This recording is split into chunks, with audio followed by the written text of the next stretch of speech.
के dear students, तो नए चैप्टर के एमसीक्यू के साथ अगेन एमसीक्यू की प्रैक्टिस सेशन के लेक्चर में पहुंच चुके हैं भाई। आज जो चैप्टर है आपको पता ही है, चैप्टर 1 2 हो गया है। अब ये वाला जो है वो चैप्टर नंबर 3 है। चलिए क्वेश्चन नंबर 1 क्या बोला है भाई। There are 3 resistance coils of equal resistance, मतलब 3 कॉइल है जिनके रेजिस्टेंस कैसे है भाई, इक्वल है। इसका रेजिस्टेंस R1, इसका R2 और इसका R3, तीनों के तीनों इक्वल है। The maximum number of resistances you can obtain by connecting them in any manner you choose, being free to use any number of coils in any way is। देखो students, आपको कहना ये चाहते हैं कि आप ये तीनों कॉइल को लेके मैक्सिमम कितने पॉसिबल कॉम्बिनेशन बना सकते हो। कि भाई तीनों को एक साथ कनेक्ट कर दिया जाए तो एक कॉम्बिनेशन ये हुआ। फिर तीनों को एक साथ पैरेलल में कनेक्ट कर दिया जाए तो एक पॉसिबल कॉम्बिनेशन ये हुआ। फिर दो को पैरेलल में कनेक्ट किया जाए और एक को उसके साथ सीरीज में कनेक्ट किया जाए, एक कॉम्बिनेशन ये हुआ। ठीक है, तो ऐसे कितने पॉसिबल कॉम्बिनेशन आप बना सकते हो। देखो ये तो थोड़ा टाइम कंज्यूमिंग मेथड है, हर बार हम देखें कि कौन कौन सी पॉसिबिलिटीज है या नहीं। ठीक है, इसके लिए मैं आपको एक फॉर्मूला दे देता हूँ कि जब भी ऐसे क्वेश्चन आए तो ये एक फॉर्मूला याद रखने का, 2n-1, where n is the number of resistors. अपने केस में जो वैल्यू दी है, कितनी कॉइल है, 3 कॉइल है, तो इधर हम ये 3 रख देते हैं n की जगह, -1 क्या हो जाएगा भाई, 3 - 1, 2 का पावर 2 मतलब 4। तो ऐसे कितने कॉम्बिनेशन पॉसिबल हो सकता है भाई, डिफरेंट डिफरेंट तरीके से। हर एक को सीरीज में जोड़े, तीनों को पैरेलल में जोड़े, दो को सीरीज में और एक को पैरेलल में जोड़े, ऐसे सारे मिला के आप पॉसिबिलिटीज चेक करते हो तो अपने केस में कितनी आती है, 4 पॉसिबिलिटीज आती है। ये डायरेक्ट फॉर्मूला के ऊपर से हो जाएगा। अगर 5 दिए होते तो 5 रखते, 4 दिए होते तो 4 रखते। हर बार आपको ऐसे टाइम कंज्यूमिंग करके क्रॉस वेरीफाई करके जाना नहीं पड़ता, क्योंकि ये मेथड में चांसेस है कि कोई एक रह भी जाए भाई, सारे के सारे पॉसिबिलिटीज हमारे दिमाग में आ जाए, ऐसा तो पॉसिबल है नहीं। इससे अच्छा है ये वाला फॉर्मूला पकड़ लो, बात बन जाएगी। चलो next. In the circuit shown below, the power developed in 6 ohm resistor is 6 watt। ठीक है, तो भाई क्या बोला है, 6 ओम रेजिस्टर R1 6 ओम बोल देता है, उसमें से पावर जो जनरेट हो रहा है वो आपको कितना दिया है, 6 वॉट जितना दिया है। R2 रेजिस्टेंस कितना है भाई, 4 ओम का है। आपको ऐसा बोला है कि 4 ओम के रेजिस्टर में कितना पावर डेवलप होगा वो आप फाइंड कीजिए। देखो भाई पैरेलल कॉम्बिनेशन है, पैरेलल कॉम्बिनेशन में दो रेजिस्टर के बीच का पोटेंशियल डिफरेंस सेम होता है। तो जब भी पोटेंशियल V सेम रहता है तो पावर का कौन सा फॉर्मूला हम यूज कर सकते हैं, V²/R का फॉर्मूला यूज करते हैं। जिसमें V तो कांस्टेंट रहता है तो ये फॉर्मूला के ऊपर से हम बोल सकते हैं कि power is inversely proportional to resistance R। चलो ये अब रिलेशन हम दोनों केस के 1 और 2 को लगाए तो क्या हो सकता है कि भाई P1/P2 is equal to R2/R1। ठीक है बच्चों, अब अपने को P2 फाइंड करना है, P2 को सब्जेक्ट बना दो तो क्या हो जाएगा भाई, P1 मल्टीप्लाई बाय R1/R2 उल्टा हो जाएगा। P1 बच्चों अपने को दिया है 6, R1 कितना दिया है, 6 जितना दिया है, और R2 कितना दिया है आपको, 4 जितना दिया है। तो 36/4 आ जाएगा। क्या हो जाता है भाई, 9 वॉट आ जाता है। 4 9 36, तो P2 पावर कितना हो जाएगा, 9 वॉट हो जाएगा। पावर के कंसेप्ट के ऊपर से था, सिंपल सा फॉर्मूला लगा के, रेशियो लगा के अननोन को फाइंड करने का था। ठीक है, 9 वॉट बी ऑप्शन अपना आंसर होगा। चलो next. Electric wire of length L, area of cross section A, उसका रेजिस्टेंस R है। चलो भाई एक वायर है जिसका आपको लेंथ कितना बोला है भाई, तो कि लेंथ बोला हुआ है L जितना, उसका एरिया ऑफ क्रॉस सेक्शन क्या है भाई? तो कि वो है ए जितना। उसका रेजिस्टेंस कितना दे दिया है भाई आपको? तो कि भाई रेजिस्टेंस दे दिया है आर ओम जितना।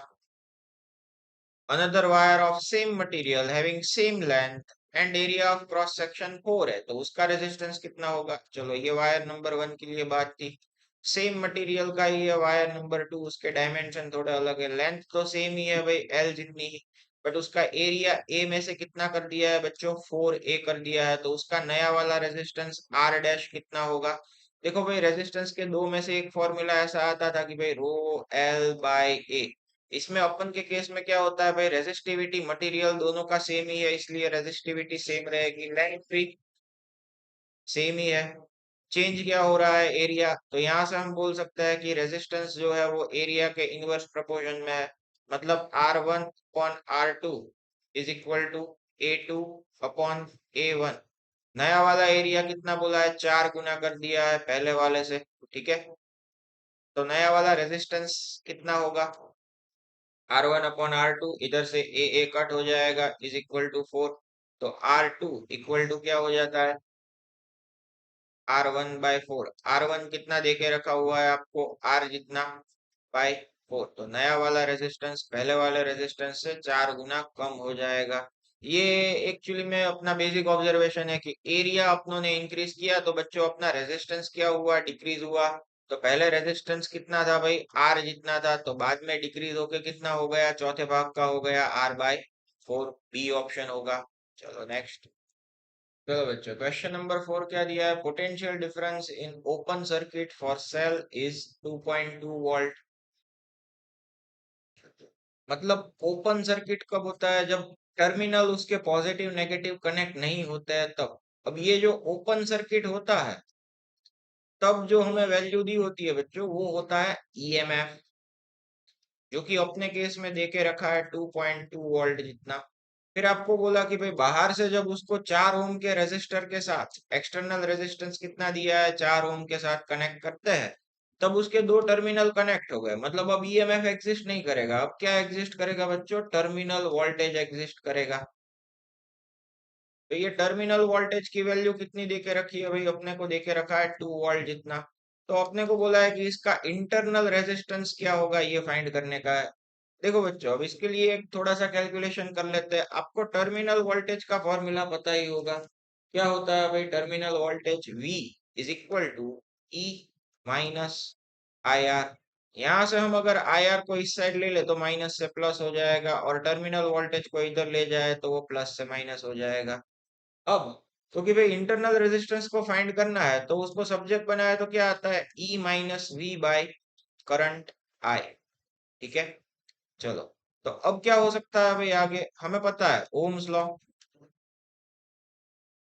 तो भाई ओम्स लॉ क्या कहता है कि V इक्वल टू, सॉरी,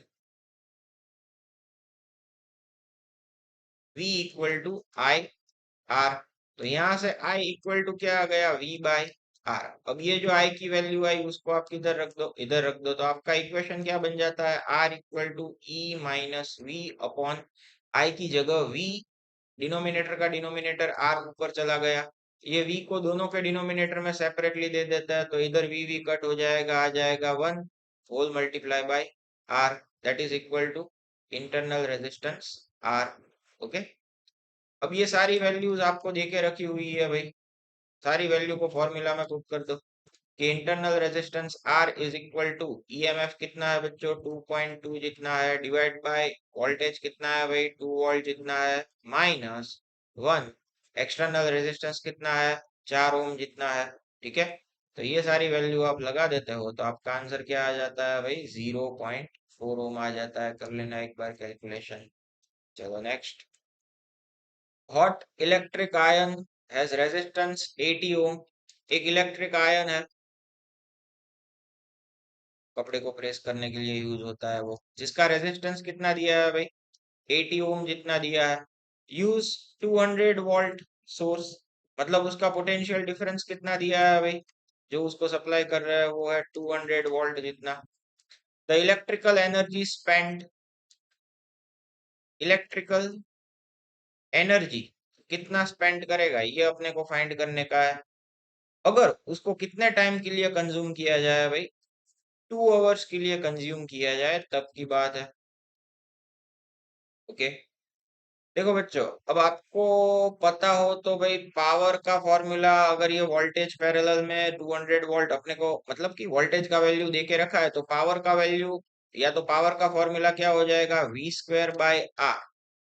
अब यहाँ पे अपने को एनर्जी कंज्यूम कितना होगा ये बोला है, तो पावर मतलब क्या होता है, rate of doing work, work done equal to change in energy. तो हम यहाँ पे वर्क की जगह क्या लिख सकते हैं, इक्विवेलेंट टू एनर्जी लिख सकते हैं, रेट ऑफ कंज्यूमिंग एनर्जी V²बाय R। अब यहाँ पे एनर्जी फाइंड करनी है तो H को अगर सब्जेक्ट बना है तो V²बाय R इंटू टी मल्टीप्लीकेशन में आ जाएगा। बस ये अपना आ गया फाइनल फॉर्मूला, इसमें वैल्यू रख देने की। तो H is equal to V का स्क्वायर, V के स्क्वायर के रिलेटेड क्या वैल्यू दी है, 200 का स्क्वायर 2 बार। हम देख सकते हैं कि ऑप्शन में वॉट आवर में ही दिया है, इसलिए 2 आवर को सेकंड में कन्वर्ट करने की कोई रिक्वायरमेंट नहीं है, डायरेक्ट आप आवर की वैल्यू रख दो। तो ये क्या हो जाता है भाई, 2 जितना आपको क्वेश्चन में देके रखा है, डिवाइड बाय रेजिस्टेंस आपको देके रखा है 80 ओम का, इधर से एक एक जीरो कट हो जाएगा। ठीक है, तो फाइनली आपका आंसर आ जाता है 1000 Wh। इतना एनर्जी कंज्यूम हो रहा है, बेसिक से पावर फॉर्मूला के मतलब एनर्जी कंज्यूम के फॉर्मूला के ऊपर से था, ऑप्शन सी अपना आंसर। चलो next 6, resistance of 2 ohm, resistance R की वैल्यू कितनी दी है, 2 ओम जितनी दे के रखी हुई है, is to be made from copper wire, जिसका स्पेसिफिक रेजिस्टेंस मतलब क्या दिया है, रेजिस्टिविटी दे के रखा है rho 1.7 into 10⁻⁻8 ohm metre. Conductor है इसलिए बहुत कम होता है resistivity. Using a wire of length आपको देके रखा है एल कितना, 50 सेंटीमीटर देके रखा है, अगर मीटर में कन्वर्ट कर देता है तो 0.5 मीटर हो जाएगा। तो आपको बोला है कि भाई उसका रेडियस कितना होगा ये आप फाइंड करो। बेसिक से फॉर्मूला के ऊपर से हो सकता है, ये फॉर्मूला कौन सा लगेगा, R is equal to rho L by A की वैल्यू रख देते हैं, एरिया ऑफ क्रॉस सेक्शन क्या हो जाता है, πr²। अब यहाँ से r² को सब्जेक्ट बना देता है तो resultant formula rho L by pi R ये हो जाता है। अब r को फाइंड करने का है तो rho L by pi R पूरे का क्या हो जाता है भाई, स्क्वायर रूट हो जाता है। सारी वैल्यू सब्स्टिट्यूट कर दो, रो कितना है 1.7 इंटू 10⁻⁻8, लेंथ कितना देके रखा है 0.5 मीटर, पाई बच्चों पता है 3.14 होता है, और रेजिस्टेंस देके रखा है 2 जितना। ये सारी की सारी चीजों का आपको क्या कर देना पड़ेगा, स्क्वायर रूट निकाल देना पड़ेगा। अब कैलकुलेटर का यूज करके करोगे तो आपका आंसर आ जाएगा 367 में, ऑप्शन बी। ठीक है, कैलकुलेटर की बात ही लास्ट में बाकी रहती है। चलो अब नेक्स्ट बच्चों, ये वाले क्वेश्चन में मैं आपको ये जो डायग्राम दिया है ना उसमें थोड़ा करेक्शन करवा देता हूँ। आपको क्वेश्चन में बोला है 5 कंडक्टर, बट ये क्वेश्चन में जो डायग्राम दिया है उसमें 4 कंडक्टर ही है। तो आप एक करेक्शन कर लो कि इधर ये डायग्राम की जगह आप ये वाला डायग्राम कंसीडर करो। इधर से ये 4 एम्पियर आ रहा है, इधर से ये 5 एम्पियर आ रहा है, इधर ये हुआ जंक्शन पॉइंट एक्स, इधर से ये जा रहा है दूसरा 3 एम्पियर जितना, इधर से ये गया दूसरा 5 एम्पियर जितना। ये 4 कंडक्टर, और बीच में से एक एक्सटेंड किया है वो वाला 5th नंबर का कंडक्टर, जिसमें से करंट दे के रखा है आई जितना। तो अपने को क्या करना है भाई, अपने को यही आई की वैल्यू कितनी होगी ये फाइंड करने की है। देखो बच्चों, ये किसके ऊपर से है, तो कि भाई ये किरचॉफ फर्स्ट लॉ के ऊपर से है, जो क्या कहता है कि कोई भी जंक्शन के पास करंट, नेट करंट कितना रहता है, तो कि भाई जितना current inward current is equal to outward current. ठीक है, तो अभी अगर आप यहाँ पे देखो तो कौन कौन से करंट अंदर आ रहे हैं, एक तो ये 4 एम्पियर का अंदर आ रहा है, 5 एम्पियर का अंदर आ रहा है, मतलब 4 + 5 अंदर की साइड आ रहे हैं ऐसे करंट, इज इक्वल टू बाहर की साइड कौन कौन से जा रहा है, तो कि भाई एक जा रहा है 3 एम्पियर, एक आई जो कि अपने को फाइंड करना है, और एक है 5 एम्पियर। तो 3 + 5 + I, बस अब बेसिक मैथमेटिक्स ही है भाई। 4 + 5 9 हो गया, माइनस ये कर दो 8, तो इज इक्वल टू आई क्या हो जाएगा, आई इक्वल टू 1 एम्पियर। अब क्या होगा भाई, ये 1 एम्पियर एक्स से दूर जाएगा या एक्स की तरफ आएगा? तो भाई आप खुद भी सोच सकते हो कि ये दूर ही जाना पड़ेगा, क्योंकि 5 और 4 दोनों मिला के 9 एम्पियर जितना इनपुट अंदर की साइड आ रहा है इन। तो अगर कंजर्वेशन ऑफ चार्ज या किरचॉफ फर्स्ट लॉ फॉलो होता है तो 8 + 1 ये जो मिला के आया है ये भी कौन से कैटेगरी में आएगा, आउटवर्ड करंट की कैटेगरी में ही आएगा। मतलब ये एक्स जो आपने ड्रॉ किया है वो एक्स से वो किधर जा रहा होगा, दूर जा रहा होगा, अवे। इसीलिए ऑप्शन बी ठीक है, किरचॉफ फर्स्ट लॉ के ऊपर से ये क्वेश्चन था। चलो next.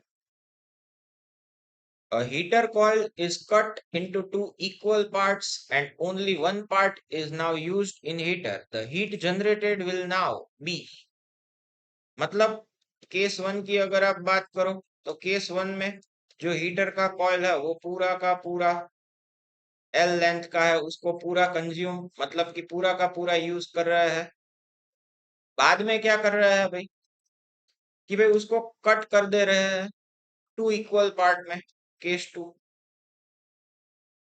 Coil cut into two equal parts, मतलब क्या हो जाएगा कि L/2 लेंथ के दो टुकड़े हो जाएंगे।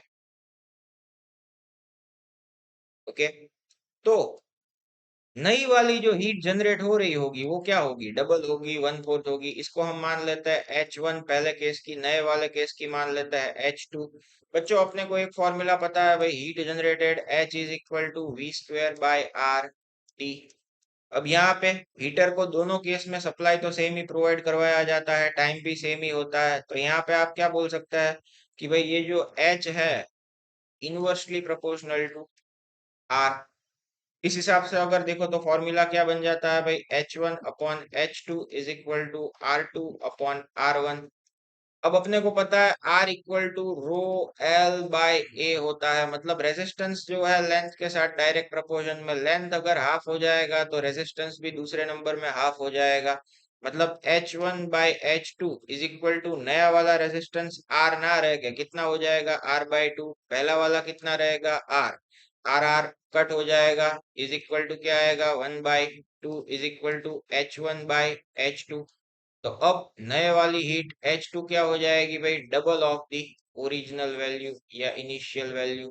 ठीक है, चलो तो ये हीट के ऊपर से था, मतलब आंसर आएगा इसका डबल। चलो नेक्स्ट। सेम चीज, मतलब सेम कंसेप्ट का ही क्वेश्चन है बट थोड़ा ट्विस्टेड है। If two wire having resistance R and two R, दो वायर है भाई, एक आर जितना है रेजिस्टेंस, दूसरा टू आर जितना है, joint in series and parallel. इन दो को अगर आप सीरीज में कनेक्ट करते हो तो R + 2R कितना हो जाता है भाई, 3R हो जाता है। और यही दो को अगर आप पैरेलल में कनेक्ट करते हो तो क्या होता है भाई, R1R2/R1 + R2 फॉर्मूला के ऊपर से R1R2 कितना, तो कि भाई R × 2R divide by R1 + R2 कितना, 3R। तो ये कितना हो जाता है 2R² / 3R, एक एक R कट हो गया, तो ये क्या आया 2/3R। कौन से केस में, पैरेलल के केस में। अब आगे क्या बोला क्वेश्चन में, the ratio of heat generated in this situation applying the same voltage। Same voltage हम अप्लाई कर रहे हैं दोनों सिचुएशन में। कौन सी सिचुएशन, पहली वाली सीरीज, दूसरी वाली पैरेलल। तो दोनों केस में जो हीट जनरेट होती है, सीरीज में HS, पैरेलल में HP, इनका रेशियो क्या होगा। अगेन आगे के जैसा ही कंसेप्ट लगेगा कि भाई जो हीट जनरेट हो रही है इनवर्सली प्रोपोर्शनल टू R। तो अभी के लिए क्या बोल सकते हैं, फॉर्मूला अप्लाई करें तो HS/HP is equal to RP/RS। तो बच्चों पैरेलल में क्या हमने सिंप्लीफाई किया, ये रहा वो कि भाई 2/3 इंटू R। और सीरीज का क्या आया था भाई, ये रहा 3R। तो ये 1 अपॉन में है, मतलब 1/3R। आर आर क्या हो जाएगा, कट हो जाएगा, नीचे 3 3 क्या हो जाता है 9 हो जाता है, 2/9, that is the ratio of HS upon HP। Okay, चलो नेक्स्ट क्या बोला है भाई, थ्योरी टाइप का क्वेश्चन है, ड्रिफ्ट वेलोसिटी का कंसेप्ट आ रहा है, metal wire is subjected to a constant potential difference. ठीक है, इसको पोटेंशियल डिफरेंस जो अप्लाई किया है वो कैसा है, एकदम कांस्टेंट है। When temperature of the metal wire increases, metal है भाई, मेटल की थियरी जो आपको करंट इलेक्ट्रिसिटी चैप्टर में पढ़ाई है आपको याद करनी पड़ेगी कि मेटल के केस में अगर आप टेम्परेचर को इंक्रीज करते हैं तो उसका जो रेजिस्टिविटी है वो इंक्रीज होता है, सारी चीजें मैं बता देता हूँ, कंडक्टिविटी डिक्रीज होता है, इलेक्ट्रॉन की जो कॉलिजन है ये कॉलिजन क्या होती है, इंक्रीज होती है, इसीलिए रिलैक्सेशन टाइम क्या होता है भाई, डिक्रीज होता है, रिलैक्सेशन टाइम डिक्रीज होता है, इसीलिए उसका ड्रिफ्ट वेलोसिटी भी क्या होता है भाई, वो भी डिक्रीज होता है। और उसका थर्मल वेलोसिटी क्या होता है, थर्मल वेलोसिटी मतलब टेम्परेचर की वजह से ही जो मिल रहा है वो, तो भाई थर्मल वेलोसिटी उसका इंक्रीज होता है। तो अब अपने केस में कौन सा आंसर पॉसिबल हो सकता है, with increase in temperature drift velocity increase, मतलब ये ऑप्शन ए कैंसिल हो गया, मतलब दूसरे में दिया डिक्रीज, तो भाई ये डिक्रीज हो सकता है, फिर आगे क्या है थर्मल वेलोसिटी डिक्रीज नहीं, इसलिए ये कैंसिल हो जाएगा, तीसरे भी कैंसिल हो गया क्योंकि उसमें पहले इंक्रीज आ गया, चौथा सही होगा भाई क्योंकि उसमें बोला है ड्रिफ्ट वेलोसिटी डिक्रीज होगा, हाँ भाई, और thermal velocity of electron increase होगा, तो अपना ऑप्शन होगा D. Okay students, next question क्या है भाई, two bulb when connected in parallel to a source take 60 watt, मतलब दोनों के दोनों बल्ब को जब हमने पैरेलल में कनेक्ट किया है तब उन दोनों का पावर आपको कितना दिया है, दोनों का 60 वाट है, P1 equal to P2 equal to 60 watt जितना बोला। The total power consumed when they are connected in series, अब इन दोनों को जब हम सीरीज में कनेक्ट करते हैं तब ये आपको बल्ब भी समझने का कितना पावर कंज्यूम होगा ये अपने को फाइंड करने का है। तो सीरीज में अगर मान लो ये बल्ब का रेजिस्टेंस R1 है, इसका R2 है, डायरेक्ट भी मैं लिख सकता हूँ, ऐसा नहीं है, आप लोगों को थियरी में पता भी होगा और सिखाया भी होगा सर ने कि भाई सीरीज कॉम्बिनेशन में पावर का फॉर्मूला है वो क्या होता है, पैरेलल के रेजिस्टेंस के फॉर्मूला के जैसा P1 प्लस P2। फिर भी अगर किसी को डाउट है डेरिवेशन में तो मैं बता देता हूँ कि इक्विवेलेंट रेजिस्टेंस क्या होता है, R1 प्लस R2 होता है, ये दोनों साइड हम वी स्क्वायर से डिवाइड कर देते हैं, तो क्या हो जाएगा भाई, अपने को फॉर्मूला पता है, power P equal to V square by R, ये है R बाय वी स्क्वायर, मतलब इधर आ जाएगा 1/P equivalent is equal to 1/P1 plus 1/P2। यहाँ से आप इसको सिंप्लीफाई करता है तो फाइनली तो यही फॉर्मूला आएगा। ठीक है, बस अब तो P1 P2 दिए है, वैल्यू रख देने की 60, ये भी 60, 60 प्लस 60 120, एक एक जीरो कट, बचेगा वो आपका आंसर, 6 2 जा 12, और 12 के साथ 60 का आधा 30, 30 वाट आपका आंसर आएगा। जब इसको सीरीज में आप कनेक्ट करेंगे तो कंज्यूम पावर डिक्रीज हो जाएगा। ठीक है, बी ऑप्शन। चलो 12 नंबर का क्या बोला है, 1 milli ampere current, current I की वैल्यू कितनी है 1 मिली एम्पियर, मतलब 10⁻³ ampere flowing through copper wire, how many electrons will pass a given point in 1 second, कितने इलेक्ट्रॉन, मतलब स्मॉल एन की वैल्यू हमें फाइंड करनी है, कितने टाइम में पास आउट हो रहे हो तब 1 सेकेंड के अंदर। बेसिक चार्ज आपको फंडामेंटल दिया है, कैसे करेंगे, करंट के फॉर्मूला के ऊपर से बच्चों I equal to Q by T, quantization पता है क्या होता है, Q इक्वल टू NE/T होता है बच्चों, आपको E बोला गया है, फंडामेंटल होता है T, 1 सेकेंड दिया है, इज इक्वल टू I है, तो करंट भी आपको बोला है 1 मिली एम्पियर, यहाँ से N को आप सब्जेक्ट बना दो तो N इक्वल टू क्या हो जाता है I/T, करंट I कितना 1 मिली एम्पियर, मतलब 10⁻³ एम्पियर टाइम कितना 1 सेकेंड अपॉन 1.6 इंटू 10⁻⁻19 जितना फंडामेंटल। ये आप कैलकुलेटर से लगा दोगे, आंसर आ जाएगा 6.25 into 10⁻15 number of electrons pass out हो रहे होंगे, B option. Next, which of the following is vector quantity? Current density vector quantity होता है भाई। करंट अपनों ने बोला है स्केलर होता है, वेक्टर के रूल्स फॉलो नहीं करता, इसलिए पावर भी स्केलर है, वॉटलेस करंट भी स्केलर है तो करंट ही। बाकी की तीनों क्वांटिटी स्केलर है, करंट डेंसिटी एक ही वेक्टर क्वांटिटी है। चलो 14, internal resistance of cell of EMF. Cell का ईएमएफ आपको कितना दिया, मतलब ओपन सर्किट वोल्टेज 12 वोल्ट जितना। इंटरनल रेजिस्टेंस आपको कितना दिया, स्मॉल आर 5 इंटू 10⁻⁻2 ओम जितना। It is connected across unknown resistance. Voltage across the cell when current I कितना पास आउट हो रहा हो 60 एम्पियर। तब हमें वोल्टेज फाइंड करना है अक्रॉस दी सेल, मतलब ये सेल है, तो जब इसके दो एंड के बीच का पोटेंशियल डिफरेंस कितना होगा ये हमें फाइंड करने का है। मतलब एक्चुअली में देखो तो टर्मिनल वोल्टेज, तो टर्मिनल वोल्टेज का फॉर्मूला पता है, ई माइनस आई आर। सारा डेटा आपको देके रखा है।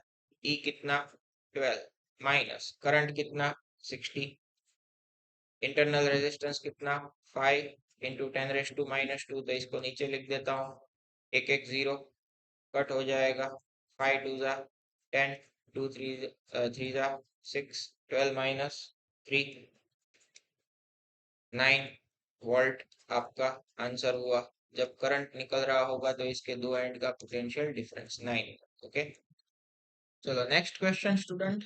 क्या बोला है भाई, एक अरेंजमेंट दिया है सर्किट का, उसमें अपने को बोला गया है कि 5 ओम के रेजिस्टेंस में से कितना करंट पास आउट हो रहा है। ध्यान से समझने का स्टूडेंट, दोनों साइड 12 वोल्ट के सप्लाई मतलब सेल कनेक्ट किए हुए हैं। आपको पता है ये बड़ा वाला टर्मिनल होता है, ऐसे केस में उसका पोटेंशियल गिना जाता है हाईएस्ट मतलब 12, छोटे वाले का गिना जाता है 0। सेम एज इधर यहाँ पे भी गिना जाता है 0, बड़े वाले का गिना जाता है 12 वोल्ट। अब ये यहाँ पे 12 है तो यहाँ पे भी कितना होगा 12 जितना ही होगा, बीच में कोई और कंपोनेंट नहीं है। यहाँ पे 12 है तो यहाँ पे भी ये वाले पॉइंट पे भी कितना होगा 12 जितना ही होगा। और सेम है यहाँ पे भी, सामने भी वही जा रहा है 12 वोल्ट जितना ही। अगर बात करें नीचे की तो नीचे क्या हो जाता है भाई 0। यहाँ पे आप बीच में कोई कंपोनेंट नहीं है इसलिए इधर भी 0 हो जाएगा और ये वाला भी 0 हो जाएगा। रही बात इधर ये 2 ओम क्या दिया हुआ है भाई, तो ये 2 ओम जो दिया हुआ है वो है इसका इंटरनल रेजिस्टेंस। तो भाई ये इंटरनल रेजिस्टेंस में आप समझ सकते हैं कि सारे दोनों के 2 ओम के रेजिस्टेंस है, उनके टर्मिनल मतलब दो एंड के बीच का पोटेंशियल डिफरेंस तो सेम ही रह रहा है, 12 और 0 दोनों की बात करो।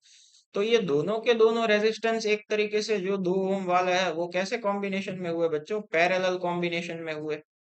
तो अगर आप इंटरनल रेजिस्टेंस के इक्विवेलेंट रेजिस्टेंस की बात करते हो तो पैरेलल कॉम्बिनेशन के लिए क्या बनता है, R1 R2 upon R1 plus R2, मतलब ऐसे हो जाएगा। ठीक है, तो ये क्या आ जाएगा 4/4, मतलब इक्विवेलेंट रेजिस्टेंस कितना आया 1 हो। ये किसका इक्विवेलेंट आया भाई, इंटरनल रेजिस्टेंस का।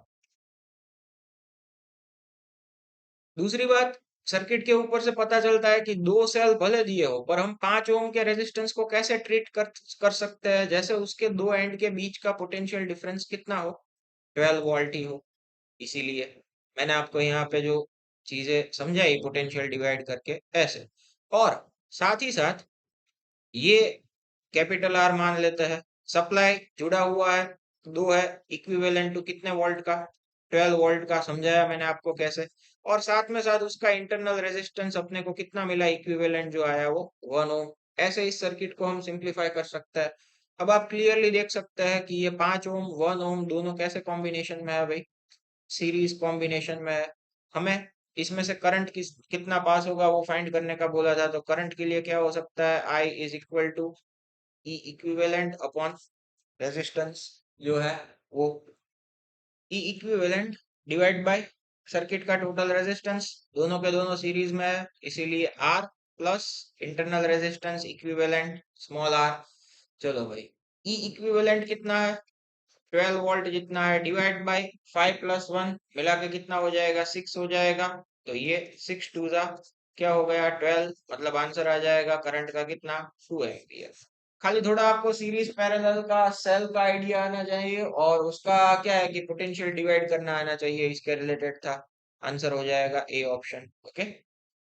नंबर ऑफ फ्री इलेक्ट्रॉन्स पर 100 mm of ordinary copper wire is, चलो number of free electron N की वैल्यू, मतलब आप समझ लो कि हमें यहाँ पे फाइंड करनी है नंबर डेंसिटी। सर आपको कैसे पता चला नंबर डेंसिटी फाइंड करनी है? कि कोई बात नहीं, अभी जो डेटा दिया है उसको ऐसे कैसे रखो, आगे आपको पता चले ऐसे कैलकुलेट करता है। Capital N number of electrons कितने दिए है 2 × 10⁻21 जितने दिए है, ठीक है। Average drift speed of electron is, मतलब आपको वीडी की वैल्यू भी देके रखी है 0.25 mm पर सेकेंड। तो करंट कितना फ्लो होगा, करंट आई, वो आपको फाइंड करने का है। कैसे फाइंड करेंगे? आपको एक फॉर्मूला पता है करंट और ड्रिफ्ट वेलोसिटी के बीच का relation, I is equal to N E A V D, N E A V D, या तो वीणा एन ए, ऐसे भी लिखा जा सकता है।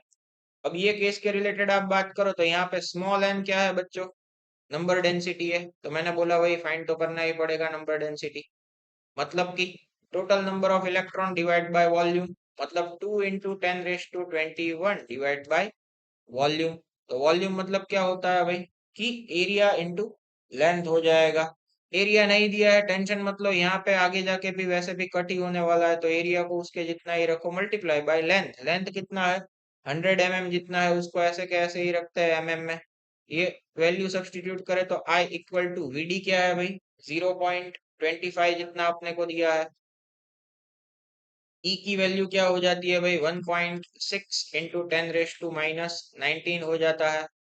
स्मॉल एन की जगह हमें ये वैल्यू रखनी पड़ेगी नंबर डेंसिटी की 2 × 10⁻21 divide by A into 100 multiply by क्या है ए है, मैंने बोला था वैसे ए कट हो जाएगा, ठीक है। ये सारा कैलकुलेशन आप लगा दोगे तो आंसर करंट का कितना आ जाएगा 0.8 एम्पियर आ जाएगा। Okay, B option.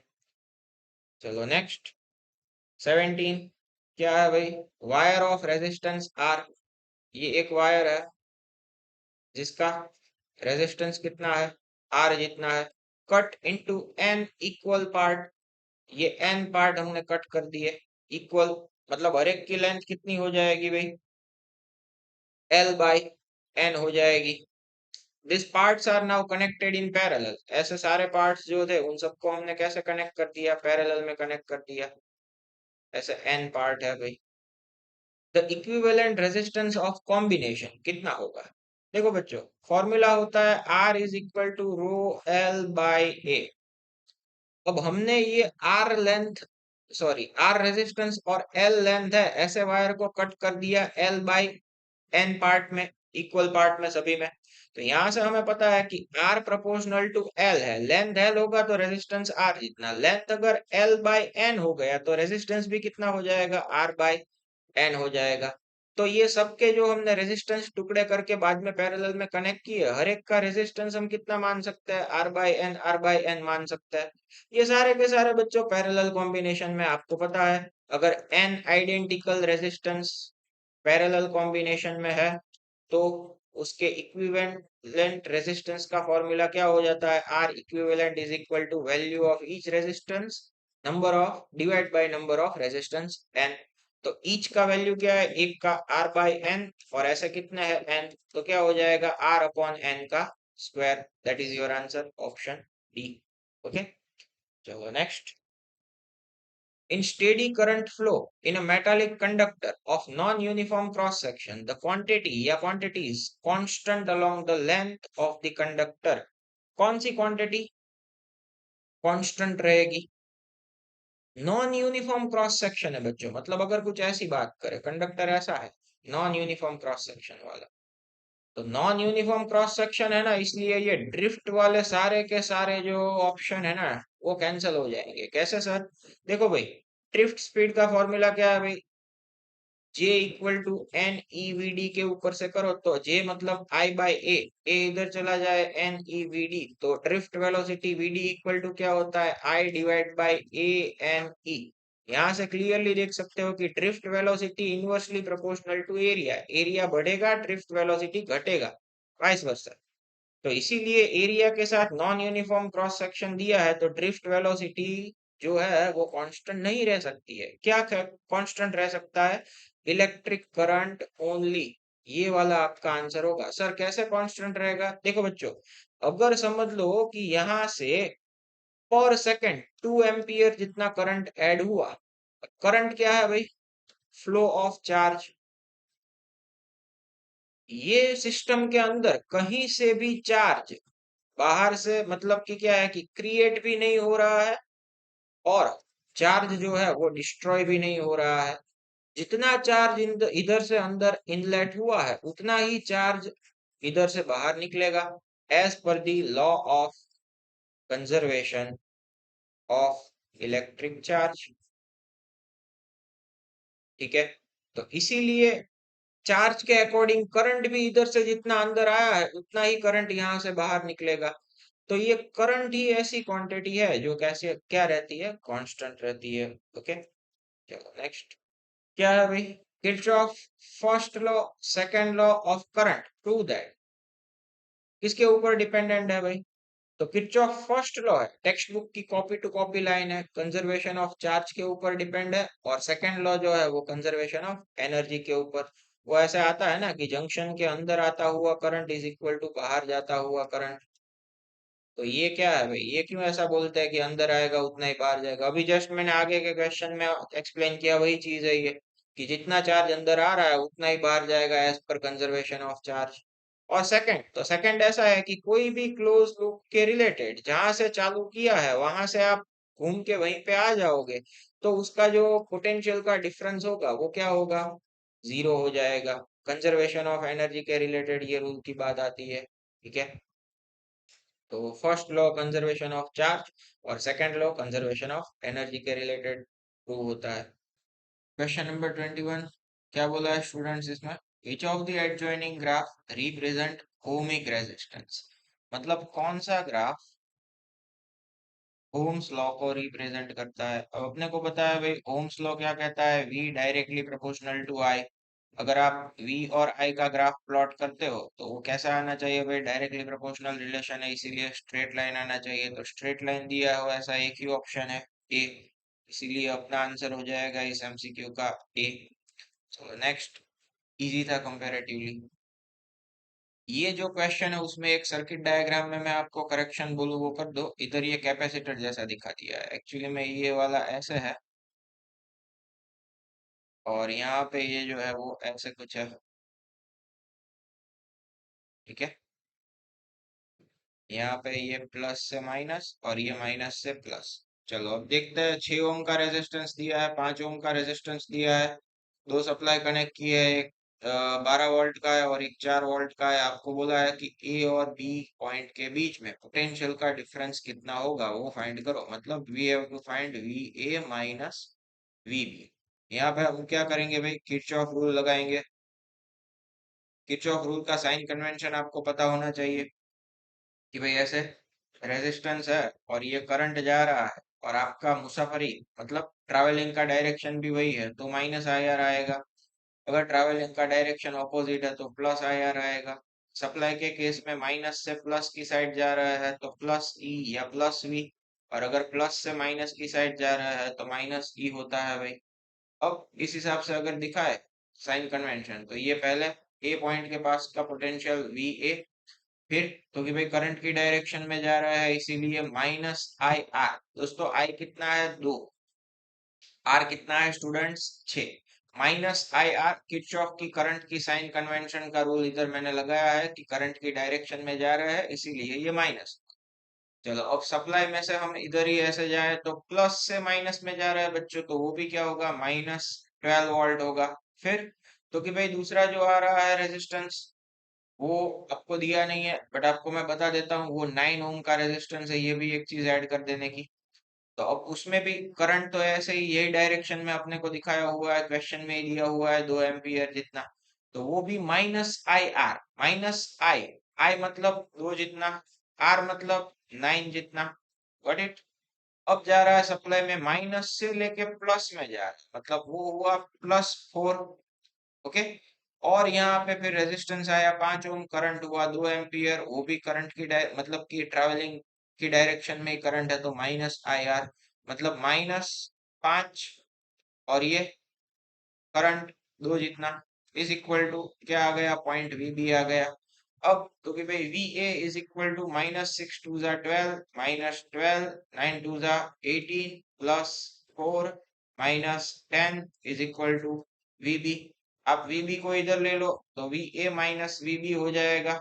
बाकी की ये सारी की सारी टर्म इक्वल टू के इस साइड चली जाएगी, जो माइनस है वो प्लस हो जाएगा, प्लस है वो माइनस हो जाएगा, आपका आंसर आ जाएगा 48 वोल्ट। अच्छा क्वेश्चन था, किरचॉफ रूल के ऊपर से, बेसिक था। चलो नेक्स्ट।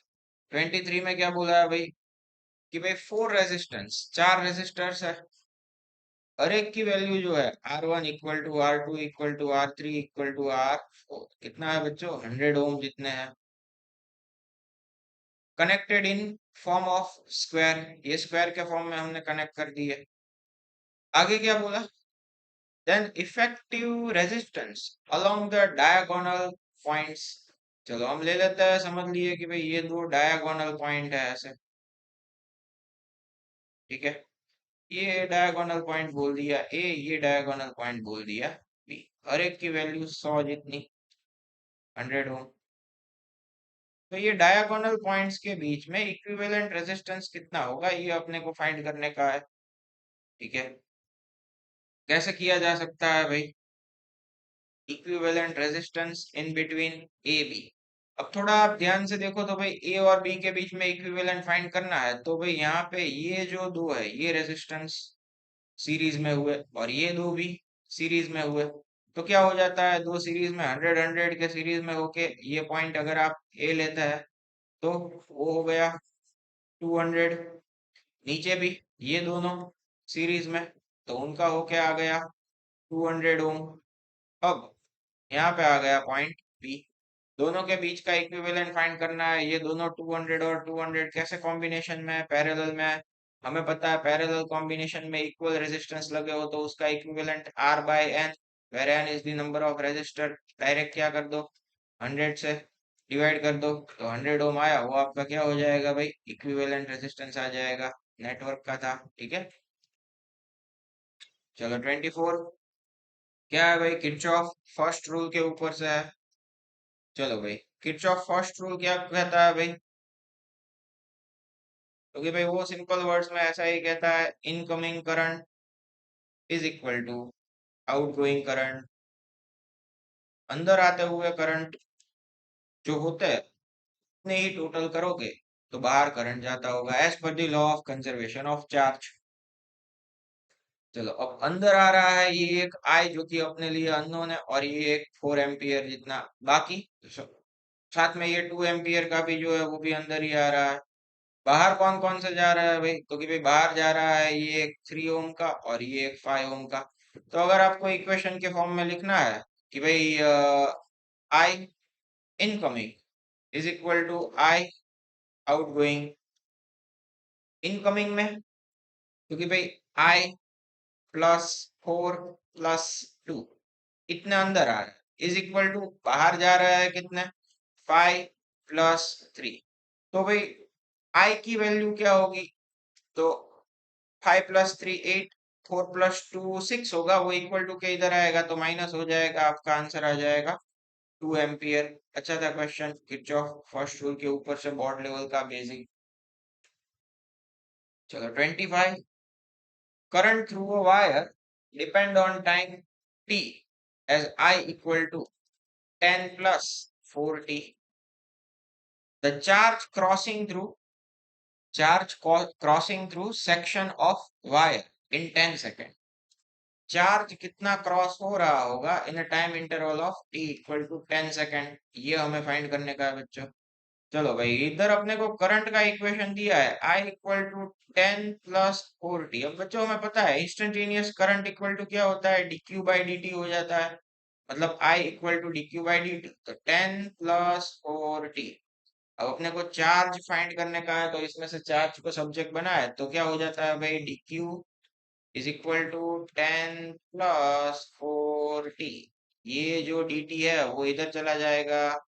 अब ये dt जो है वो दोनों के साथ मल्टीप्लाई होगा ब्रैकेट में, तो क्या हो जाएगा भाई, dq is equal to 10t, मतलब dt plus 4t dot dt, ऐसे आ जाएगा। अब 0 से लेके 10 सेकंड तक के इंटरवल में फाइंड करने का है, तो इसका क्या करना पड़ेगा, इंटीग्रेशन करना पड़ेगा। इंटीग्रेशन दोनों को लगेगा, ठीक है। कहाँ से कहाँ तक होता है इंटीग्रेशन भाई, तो कि भाई ये हो जाएंगे 0 से 10 तक,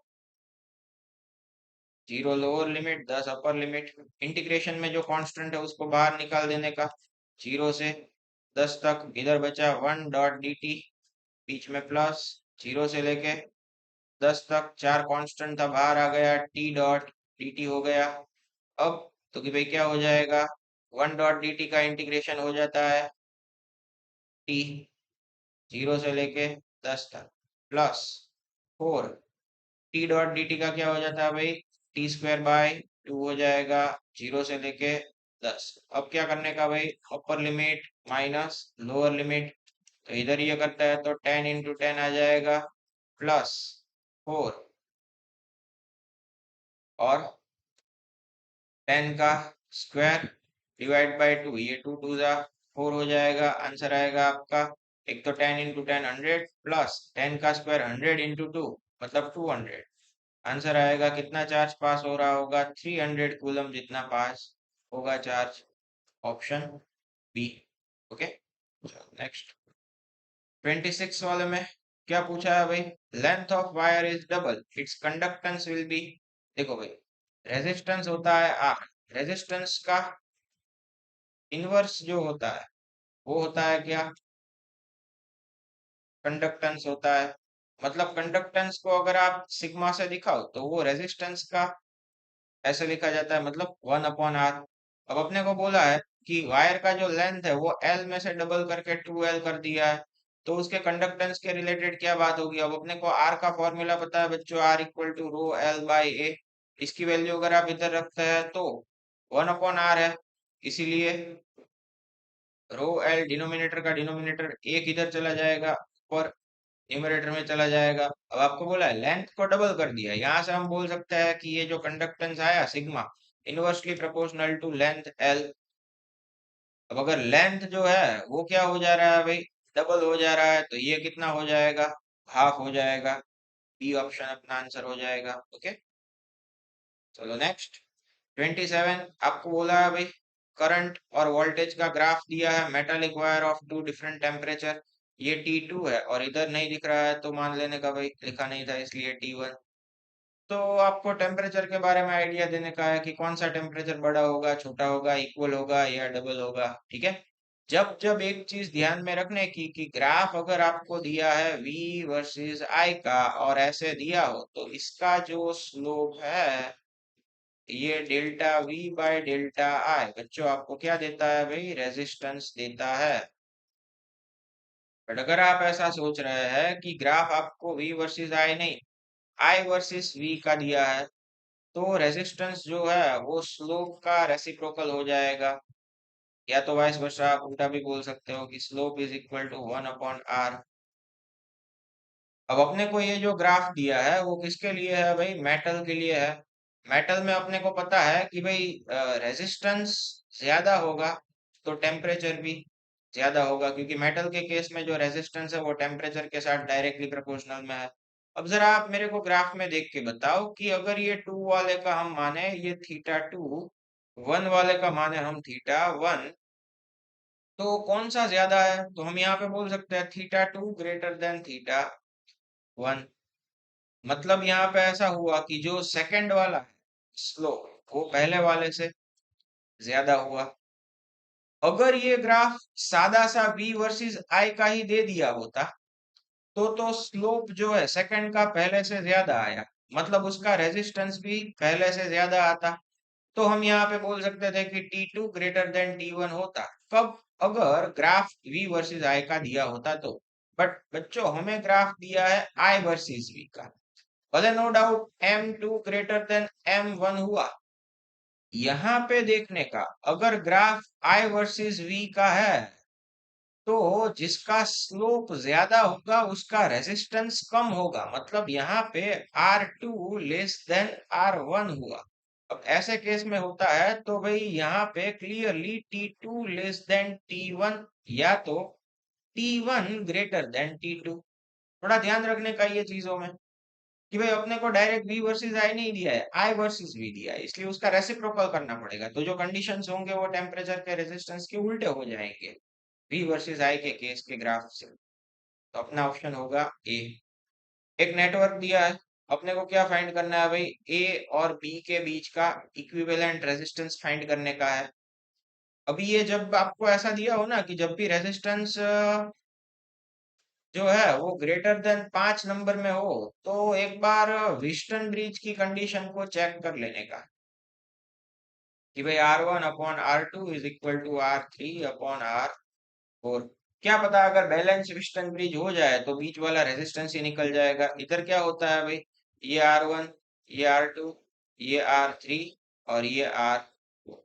चलो R1 अपॉन R2 अगर करे तो 3/6 is equal to R3 upon R4, मतलब 4/8। तो ये 3 2 6, 4 2 8, मतलब 1/2 इज इक्वल टू 1/2। तो ये सही में बैलेंस वेस्टर्न ब्रिज का कंडीशन हुआ।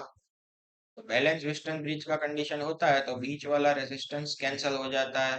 तो 3 ओम और 4 ओम के सीरीज में, उसके साथ पैरेलल में 6 ओम और 8 ओम। तो 4 और 3 मिला के 7 हो जाएगा, 6 और 8 मिला के 14 हो जाएगा। अगेन 7 और 14, ये दोनों के दोनों पैरेलल में। तो 14 × 7 डिवाइड बाय 14 प्लस 7, 21। ठीक है, सिंप्लीफाई कर देने का अब आपको आंसर आपका क्या हो जाएगा भाई? 14/7 3 × 21 होता है ना, 14/3 ohm. Option A. Okay, next 29, resistance will be least in a wire with dimension. ठीक है, थोड़ा ध्यान रखने का, ये ऑप्शन बी जो है वो यहाँ पे है इसके साथ। ये थोड़ा चिपक गया है ए के साथ भाई। तो R equal to rho L by A होता है तो हम बोल सकते हैं कि resistance directly proportional to length and inversely proportional to area. मतलब जिसका लेंथ, अपने को क्या बोला है? Least resistance. For least resistance length जो है वो क्या होना चाहिए? चारों के चारों ऑप्शन में जिस ऑप्शन में लेंथ लोएस्ट होगा वो सिलेक्ट करने का, और एरिया मैक्सिमम से मैक्सिमम होना चाहिए क्योंकि दोनों इनवर्स प्रोपोर्शन में एरिया बढ़ेगा तो आर घटेगा। तो ऐसा कौन सा है? देखो, पहले वाले में L/2, दूसरे वाले में लेंथ 2L और तीसरे वाले में L, तो लेंथ सबसे कम हुआ ऐसा ऑप्शन ए है। अब थोड़ा एरिया को भी देख लेते हैं। एरिया एक में है 2 है, दूसरे में है ए और तीसरे में भी ए है। तो एरिया सबसे हाईएस्ट हो, मैक्सिमम हो, ऐसा है 2A। मतलब अपना ऑप्शन हो जाएगा ए, जो कि इसका आंसर हो जाएगा। समझ में आया? ठीक है, थोड़ा फॉर्मूला के ऊपर से। चलो next, electromotive force is the force which is able to maintain a constant. अरे भाई, अब ईएमएफ बोलो जब क्या हो? ओपन सर्किट हो, या तो आप क्या है कि भाई टर्मिनल वोल्टेज बोलो। कब? जब क्लोज सर्किट है तब। ये सब केस में ये आता कब है? जब आपने सेल लगाया होता है या तो बैटरी लगाई होती है, तभी तो ये सारी चीजें आती है। और सेल और बैटरी का काम ही एक है, क्या? To maintain potential difference. Option fourth. Okay, 31 number का क्वेश्चन क्या बोला गया है भाई? कि ये 30 नंबर का जो क्वेश्चन है ना, इसके रिलेटेड तो इसमें बात नहीं है क्योंकि आप देख सकते हैं कि भाई इसमें बोला गया है in above question length is double then drift velocity कितना होगा वगैरह वगैरह, बट आगे के साथ इसका कोई कोरिलेशन नहीं बना है। अपने को पूछा है खाली ड्रिफ्ट वेलोसिटी और लेंथ, कि भाई लेंथ जो है वो एल में से 2L कर देता है, तो ड्रिफ्ट वेलोसिटी में कोई चेंज होगा या नहीं होगा, इसके रिलेटेड डिस्कशन करनी है तो खाली फॉर्मूला के ऊपर से कर देते हैं। कोई मेजर कनेक्शन शायद आगे के क्वेश्चन के साथ नहीं है इसलिए। अब अपने को देखो भाई, वीडी ड्रिफ्ट वेलोसिटी का फॉर्मूला पता है, E by M into tau, ठीक है। अब यहाँ पे इलेक्ट्रिक फील्ड मतलब क्या हो जाता है, ये फॉर्मूला भी पता है कि ई एल, तो ई मतलब क्या हो जाता है, वी बाय एल। ये ई की जगह वैल्यू रखता है तो ई इलेक्ट्रिक फील्ड की जगह V by L M into tau, तो ड्रिफ्ट वेलोसिटी वी डी। यहाँ से क्लियर हो जाता है ड्रिफ्ट वेलोसिटी जो है वो एल के इनवर्स प्रोपोर्शन में है। मतलब कि लेंथ अगर आप डबल कर देते हैं तो ड्रिफ्ट वेलोसिटी कैसा हो जाएगा भाई, हाफ हो जाएगा। 31 में अपना ऑप्शन बन जाएगा बी वाला आंसर, ठीक है।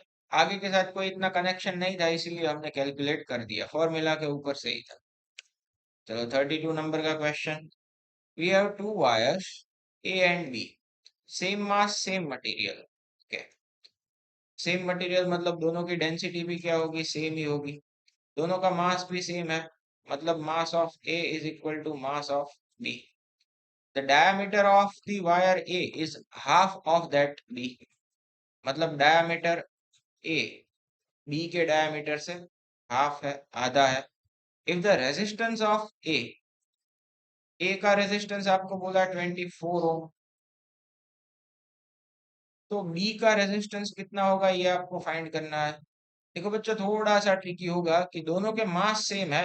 अब अपने को पता है density is equal to mass by volume है, तो मास इज इक्वल टू हो जाता है डेंसिटी इनटू वॉल्यूम।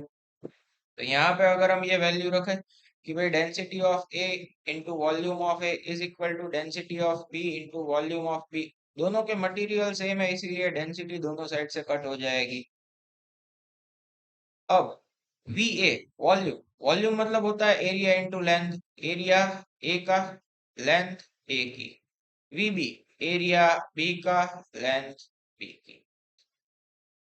एक रेजिस्टेंस दिया है, दूसरा रेजिस्टेंस फाइंड करने का है। रेजिस्टेंस का फॉर्मूला पता है, R equal to rho L by A, ऐसा होता है। दोनों केस के लिए लगा के इसका रेशियो ले तो R A divide by R B, तो ये क्या हो जाएगा भाई, क्योंकि भाई R A upon R B. चलो, rho L A by area of A multiply by R B, मतलब इन्वर्स करके रख देने का, area of B rho L B. Material दोनों के सेम है इसीलिए दोनों की रेजिस्टिविटी सेम होगी। L A upon L B is equal, sorry, multiply by A B upon ए ऐसा फॉर्मूला आया। चलो अब यहाँ से अगर हम बोले कि भाई L A upon L B करे तो क्या हो जाता है भाई, ए बी अपॉन ए हो गया। अब ये इक्वेशन के ऊपर से आप थोड़ा समझ सकते हो कि यहाँ पे अपने पास एल ए एल बी है तो उसकी जगह ये रखा जा सकता है, क्या हो जाएगा रिजल्टेंट फॉर्मूला, कि भाई R A upon R B is equal to L B की जगह A B upon A multiply में था ही ए बी अपॉन ए, तो ये क्या हो जाएगा एक्चुअली में, ए बी का स्क्वायर अपॉन ए का स्क्वायर। अब अपने को क्या दिया है, डायमीटर के फॉर्म में दिया है, एरिया मतलब पाई आर स्क्वायर, आर बी का square upon pi R A का स्क्वायर, इसका पूरे का स्क्वायर, पाई पाई कट हो गया, क्या आया, आर बी का स्क्वायर अपॉन आर ए का स्क्वायर। अपने को जो दिया है डायमीटर के फॉर्म में है, क्या किया जा सकता है आगे, क्योंकि भाई R A upon R B, diameter मतलब क्या हो जाता है 2R, तो आर इक्वल टू क्या हो जाएगा D/2। यहाँ पे पहले हम ये फॉर्मूला के ऊपर से आगे जाए तो आर बी मतलब radius of B, that is diameter of B divide by 2 का होल स्क्वायर। नीचे आर ए मतलब डी ए अपॉन 2 का होल स्क्वायर, ये 2 क्या हो जाएगा, कट हो जाएगा, क्या बचा, R A upon R B एक चीज इधर करेक्शन कर देता हूँ। देखो बच्चों, इधर आया था आर बी का स्क्वायर अपॉन आर ए का स्क्वायर, उसका पूरा स्क्वायर, तो ये पूरा स्क्वायर इधर लाने का रह गया। ये है ना, दिया है ना इधर पूरा स्क्वायर, तो इधर भी ये होल स्क्वायर आएगा ना। तो ऐसे आप देखोगे तो इसका भी क्या हो जाएगा, होल स्क्वायर हो जाएगा। अब तो कि भाई R A upon R B क्या आया, D B upon D A का स्क्वायर, इसका भी पूरे का स्क्वायर, मतलब एक तरीके से 4 पावर हुआ। अब आप सिंप्लीफाई करो, R A upon R B is equal to, आपको एक डेटा इनिशियली दिया कि भाई ये जो डी ए है वो डीबी का आधा है, मतलब डी ए की जगह डीबी बाई टू रखा जा सकता है। चलो, तो ये डीबी अपॉन डी ए की जगह डीबी बाई टू, वो टू ऊपर चला जाएगा, और ये टू टू जा पावर मल्टीप्लाई होके 4 हो जाएगी, ये कट हो गया डीबी डीबी। अब क्या आया भाई, R A upon R B is equal to 2 का 4 पावर क्या हो जाता है 16। आर बी अपने को फाइंड करने का है, तो आर ए दिया था 24/16, क्या हो जाता है 1.5 ओम। कैलकुलेशन थोड़ा ट्रिकी है भाई, इसलिए आपको ये थोड़ा लेंथी लग रहा है, थोड़ा अच्छे से रिवाइंड करके एक आध दो बार देखना, समझ में आ जाएगा। नहीं आता है तो कोई भी मेरे नंबर पे मुझे कॉल करके आप पूछ सकते हैं, ठीक है। चलो नेक्स्ट, आंसर क्या होगा भाई 1.5, ऑप्शन में आप टिक कर लेना आप। चलो 33, क्या बोला है भाई, इलेक्ट्रिक बल्ब ऑफ 100 वाट, उसका पावर दिया है आपको कितना है, 100 वाट जितना है। सप्लाई कितना वोल्ट का कनेक्ट किया है, 220 वोल्ट का सप्लाई कनेक्ट किया हुआ है। रेजिस्टेंस ऑफ फिलामेंट आर कितना होगा, ये अपने को फाइंड करने का है। सिंपल सा formula P is equal to V square by R, तो resistance R is equal to क्या हो जाएगा, V square by P. V कितना दिया है 220 का स्क्वायर, मतलब 2 बार। नीचे पावर कितना है 100, एक एक जीरो कट हो गया, ठीक है। आया आंसर क्या, 484 ओम, ऑप्शन ए। चलो next, 34 again Kirchhoff first rule के ऊपर से आ गया। इसमें थोड़ा लॉजिकली सोचना पड़ेगा। आपको पूछा है कि भाई ये जो आई करंट जा रहा है इसका मैग्नीट्यूड कितना होगा। देखो बच्चों, थोड़ा जंक्शन रूल पता होना चाहिए, अंदर आते हुए करंट ऐड होते हैं, बाहर आते हुए उसमें से सब्ट्रैक्ट होते हैं, या तो दूसरे वर्ड्स में बोलो तो अंदर आते हुए करंट इज इक्वल टू बाहर जाते हुए करंट। थोड़ा आप ध्यान से देखो भाई, इधर मानो कि मैंने ए पॉइंट बोला, तो ए पॉइंट के पास ये 8 भी आ रहा है, 15 भी आ रहा है, तो दोनों मिला के 23 एम्पियर ये ब्रांच में गया। अब बच्चों देखो भाई, ये बी पॉइंट में बोलूं तो इधर से 8 जा रहा है, 5 आ रहा है, तो ये जो आ रहा वो कितना होगा भाई, 8 में से 5 जाए तो 3 एम्पियर होगा। अब बच्चों इधर से 23 आ रहा है पॉइंट सी के पास, दूसरा 3 एम्पियर भी आ रहा है, तो 23 + 3 यहाँ पे आएगा बच्चों 26 एम्पियर। ऐड होता है ना, ये 23 भी ऐड हुआ, 3 भी ऐड हुआ, तो यहाँ पे 26 आया। अब बच्चों इधर डी पॉइंट माने तो इधर 26 आया और 3 जितना गया, तो बाकी का बचा कितना, 23 एम्पियर आपका आंसर आएगा। ओके, फर्स्ट रूल अच्छे से ध्यान से समझने का, करने का। ओके, चलो next, resistivity of wire depends on it material, basic सा क्वेश्चन था भाई, मटेरियल की प्रॉपर्टी है। ओके, और कुछ नहीं है इसमें। तो अब आगे, current I passing through a wire having two cross section P and Q, uniform diameter D और एक का d/2। चलो, ये एक क्रॉस सेक्शन, ये दूसरा। अब ये P वाला है, ये Q वाला है, इसका डायमीटर D जितना है, इसका डायमीटर d/2 जितना है। If the mean drift velocity of electron in section P and Q is, कि भाई P के पास की ड्रिफ्ट वेलोसिटी Vp, Q के पास की ड्रिफ्ट वेलोसिटी Vq, तो उन दोनों के बीच का रिलेशन क्या होगा भाई। अपने को एक फॉर्मूला पता है कि भाई I/A is equal to NeVd। अब ये फॉर्मूला में डायमीटर के लिहाज से अगर आप देखते हैं तो drift velocity inversely proportional to area, area होता है पाई आर स्क्वायर। अपने को पता है d इक्वल टू 2r, तो r इक्वल टू d/2, इधर आप रखता है तो ड्रिफ्ट वेलोसिटी प्रोपोर्शनल टू पाई, तो कांस्टेंट होता है, r की जगह हम रख सकते हैं d/2 का होल स्क्वायर, मतलब d²/4, वो 4 ऊपर चला जाएगा, तो drift velocity that is inversely proportional to square of diameter. अब चलो अपने पास दो केस दिए है पी और क्यू, तो दोनों का रेशियो लेते हैं वी डी पी पॉइंट के पास and V D Q point के पास। क्या हो जा सकता है भाई, दोनों के डायमीटर आपको देखे रखे हुए हैं कि भाई डी क्यू इधर रेसिप्रोकल में, इसलिए डायमीटर टर्म उल्टा हो जाएगा ना, ठीक है। और D P whole square.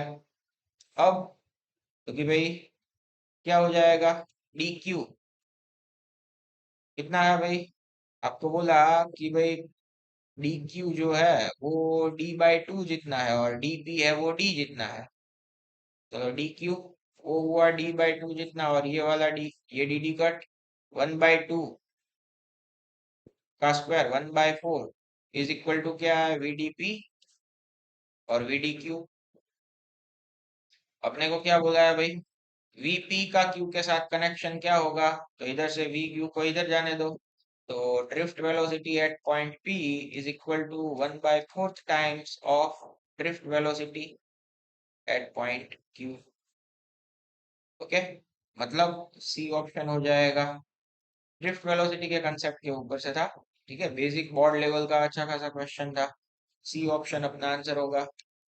So next, 37 amount of heat produced in a resistor when current is passed through it किसकी मदद से फाइंड किया जाता है। फैराडे तो इलेक्ट्रोमैग्नेटिक इंडक्शन में आता है, लाप्लास तो गैस के केस में आता था, वेव्स में न्यूटन के स्पीड ऑफ गैस के अंदर साउंड की स्पीड फाइंड करने में। किरचॉफ तो भाई करंट के लिए आता है, loop rule, conservation of rule. ये Joule's law of heating already 10th में भी आ गया है, H equal to I square R T, तो इसका आंसर आएगा जूल लॉ के ऊपर से। ओके, नेक्स्ट क्या बोला है भाई, थिक वायर, उसको आप क्या कर रहे हो,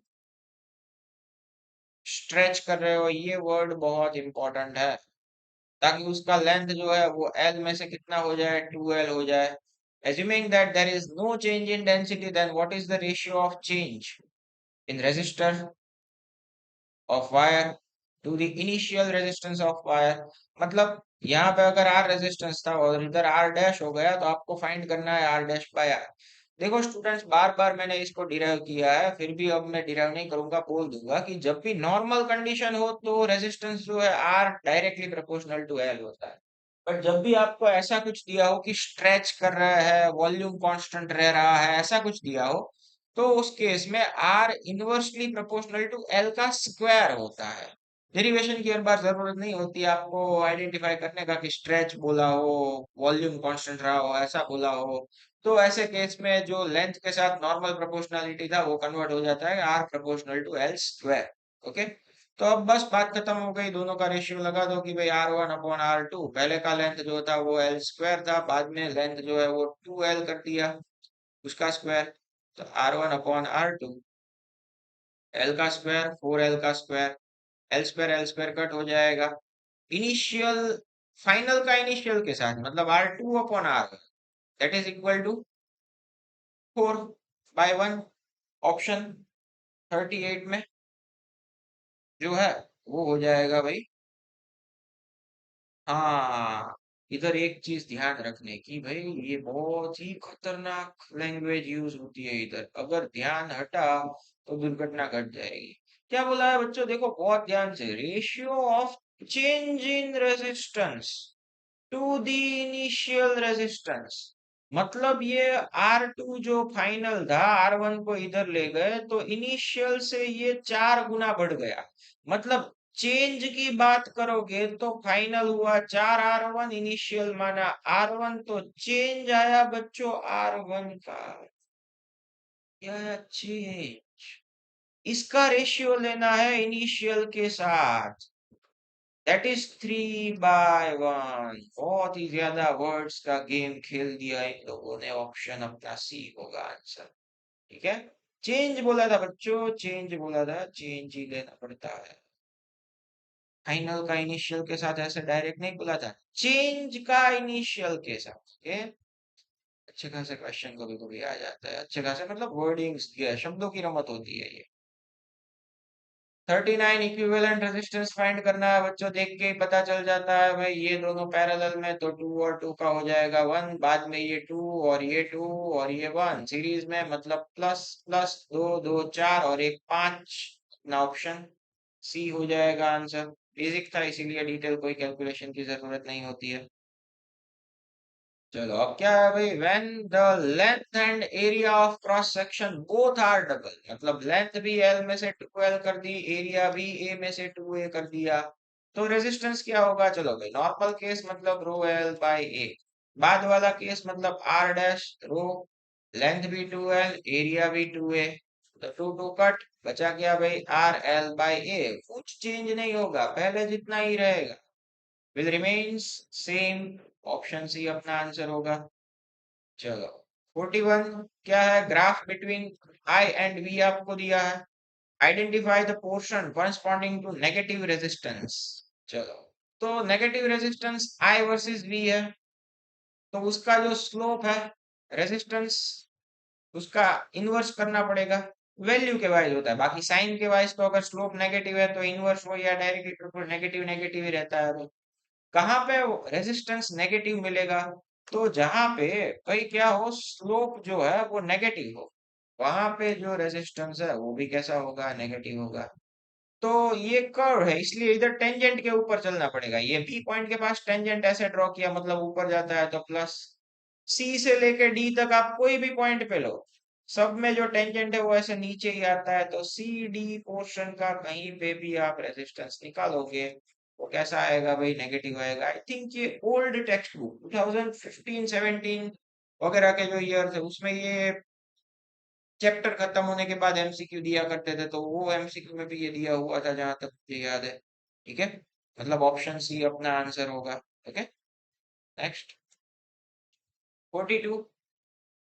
तो स्टूडेंट्स आपको इसके लिए एक चीज पता होनी चाहिए, work done equal to change in energy, साथ ही साथ पावर का एक फॉर्मूला पता होगा, क्या होता है, power P equal to V I. अब पावर मतलब क्या होता है, rate of doing work, W by T is equal to V आई।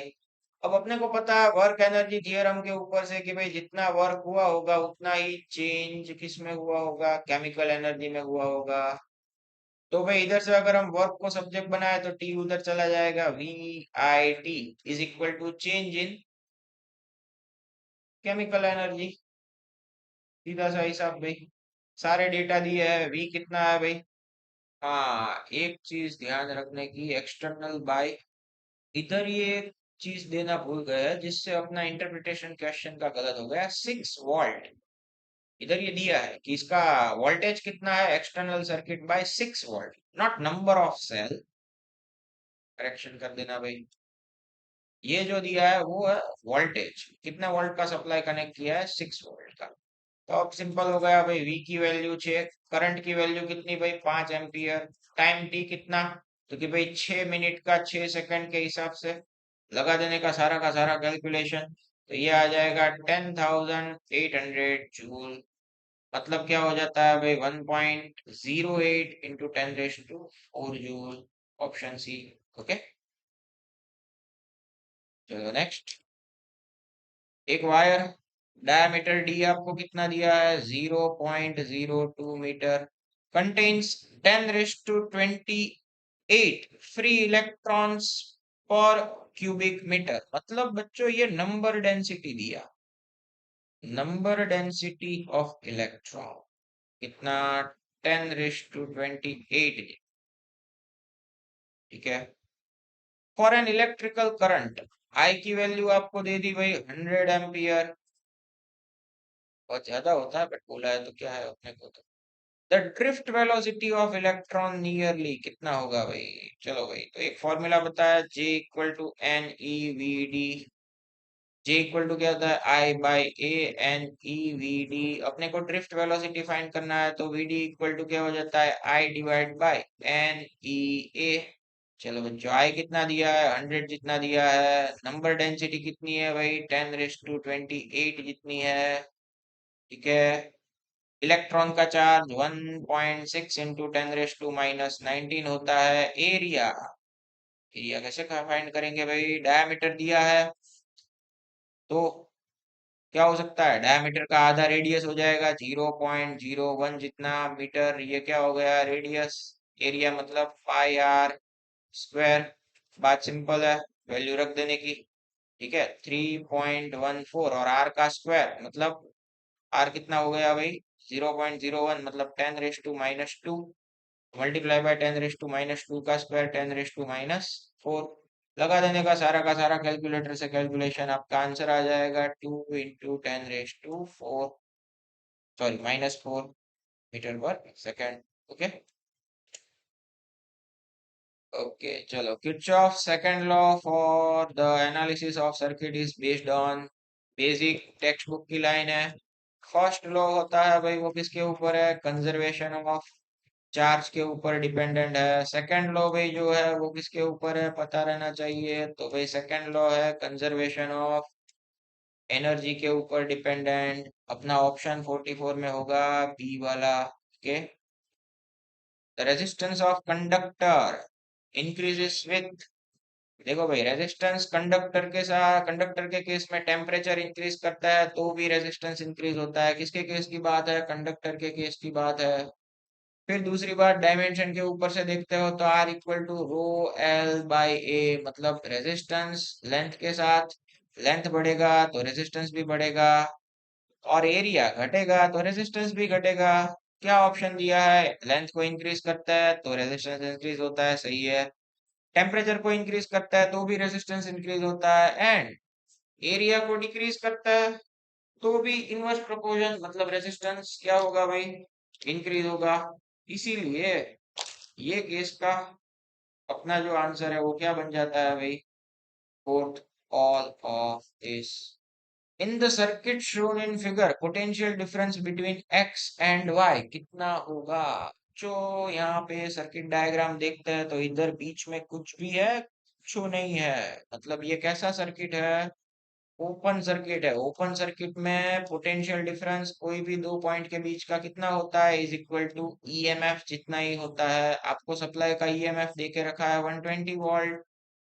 तो बात सिंपल सी है, आंसर क्या आएगा भाई, एक्स और वाई के बीच का पोटेंशियल डिफरेंस 120 वोल्ट ही होगा, क्योंकि ओपन सर्किट। क्लोज होता तब जाके बात आती कि ई माइनस आई आर करो वगैरह वगैरह।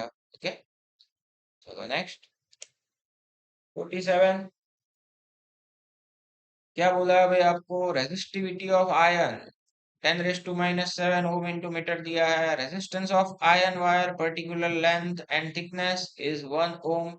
If the length and diameter of wire both are double then resistivity, resistivity क्या होगा। देखो बच्चों, रेजिस्टिविटी जो है वो डायमेंशन जो है उससे इंडिपेंडेंट है, उसके ऊपर डिपेंडेंट नहीं है। रेजिस्टिविटी ओनली मटेरियल के ऊपर डिपेंडेंट है या तो टेम्परेचर के ऊपर डिपेंडेंट है। इसीलिए आप चाहे डबल करो, ट्रिपल करो, चौपल करो, रेजिस्टिविटी में कोई चेंज नहीं होगा। अपना ऑप्शन रहेगा same as it is, A, no change 10⁻⁻7। Okay चलो नेक्स्ट। क्या बोला है भाई, three resistors connected from the sides of triangle A B C. Triangle बने ऐसे, ये तीन रेजिस्टर को क्या किया है भाई, कनेक्ट किया है, बी और सी। तीनों की वैल्यू कितनी है भाई, क्योंकि भाई आपको एक ए बी के बीच कनेक्टेड है वो दिया है 40 हो, इधर ये रहा। बी सी के बीच जो कनेक्टेड है वो दिया है 60 हो, एंड बचा हुआ जो है वो है 100 ओम जितना। Effective resistance between point A and B, ये दो पॉइंट के बीच का इफेक्टिव रेजिस्टेंस कितना होगा। इनके बीच अगर आप सप्लाई मान लो तो भाई, अगर आप ऊपर के ये दो देखते हो तो ये दो सीरीज में हुए, जिसका 100 प्लस 60 कितना हो जाता है, 160 हो जाता है। तो वो आया 160, जो कि नीचे 40 वाले के साथ पैरेलल में हुआ, इधर ए और ये बी। तो अब बेसिक फॉर्मूला लगा दो अपना, R1 R2 upon R1 plus R2। ये R1 R2 मतलब मल्टीप्लीकेशन में नीचे 200 0 0 कट, 2 2 जा 4, 16 2 जा 32। ये आपका आंसर होगा, मतलब ऑप्शन नंबर ए। ओके चलो भाई, एक वायर है जिसका रेजिस्टेंस आर जितना दिया है उसकी लेंथ को डबल कर रहा है, एल में से 2L। कैसे? स्ट्रेच करके देखो, अगेन आया, मैंने बोला था। ठीक है, इसलिए हर बार मैं नहीं बोलता हूँ कि जब भी स्ट्रेच, वॉल्यूम कांस्टेंट ऐसा वर्डिंग्स हो तो जो रेजिस्टेंस है वो एल स्क्वायर के प्रोपोर्शन में हो जाता है। Then the new resistance will be, पहले वाले केस में आर और दूसरे वाले का R dash is equal to L upon L dash का होल स्क्वायर। पहले तो लेंथ जो है वो सिंपल सी एल ही है, बाद में लेंथ कितनी हो गई, 2L कर दी। एल एल क्या हो जाएगा, कट, 1/2 का स्क्वायर 1/4। तो आर डैश कितना हो गया भाई, 4 times of the initial resistance, मतलब ऑप्शन होगा बी, 4R। चलो नेक्स्ट, क्या हो जाएगा भाई, आपको ग्राफ दिया है V वर्सेस I का, आपको पूछा है कि इसका रेजिस्टेंस क्या होगा। बेसिक सी बात है भाई, अपने को पता है slope of V versus I curve gives resistance. यहाँ पे तो एकदम क्लियर पॉइंट ही मिल रहा है, इधर भी ये 4 है और सामने Y पे भी 4 है। तो अगर आप डायरेक्टली करते हैं तो भी हो जाएगा कि R इक्वल टू V/I। तो V की वैल्यू 4, I की वैल्यू भी 4, आंसर आएगा 1 ओम, ऑप्शन डी। चलो 51, क्या बोला गया है भाई आपको, copper wire of cross sectional area, area कितना है, A इक्वल टू 2 mm², मतलब कि 2 × 10⁻⁻⁶मीटर स्क्वायर। उसका रेजिस्टिविटी बच्चों आपको दिया है कितना, 1.7 × 10⁻⁸ ओम मीटर जितना। उसका करंट कितना पास आउट हो रहा है भाई, 1 एम्पियर जितना। द इलेक्ट्रिक फील्ड E कितना होगा। क्या किया जा सकता है भाई, अब देखो रेजिस्टेंस के सारे डेटा दिए हैं, रेजिस्टिविटी दिए है, एरिया दिए है, फाइंड करना है इलेक्ट्रिक फील्ड। अब रेजिस्टेंस और इलेक्ट्रिक फील्ड दोनों को लिंक कर ऐसा कहाँ से लाए फॉर्मूला। एक कुछ बात बन सकती है कि भाई ये क्या, V equal to E L, electric field find करना है तो E इक्वल टू V/L। अब अपने को पता है V मतलब ओम्स लॉ, IR होता है, नीचे L। तो अब यहाँ से R की वैल्यू रख के कुछ लेंथ को अंदर डाल सकता है, एरिया को अंदर डाल सकता है, रेसिस्टिविटी को डाल सकता है। तो R इक्वल टू वैल्यू रख दो I, R equal to rho L/A, और ये L। तो क्या हो जाएगा भाई, LL कैंसिल हो जाएगा। I कितना दिया है आपको, 1 एम्पियर, रेजिस्टिविटी कितनी है, 1.7 × 10⁻⁻8 जितनी। नीचे एरिया कितना दिया है, 2 × 10⁻⁻6 मीटर स्क्वायर। सारी कैलकुलेशन लगा दो, EMF आपका जो आएगा वो आंसर हो जाएगा, आंसर हो जाएगा आपका C। ओके, कैलकुलेटर की बात है अब तो। Electric current through an electric bulb I कितना दिया है, 3.2 एम्पियर जितना। Number of electrons flows in 1 second, time T कितना दिया, 1 सेकेंड। नंबर ऑफ इलेक्ट्रॉन्स कितने पास आउट हो रहे होंगे ये आपको फाइंड करना है। चैप्टर के सबसे पहले फॉर्मूला के ऊपर से क्वेश्चन आया, I equal to Q/T। Quantization क्या कहता है, Q इक्वल टू NE/T।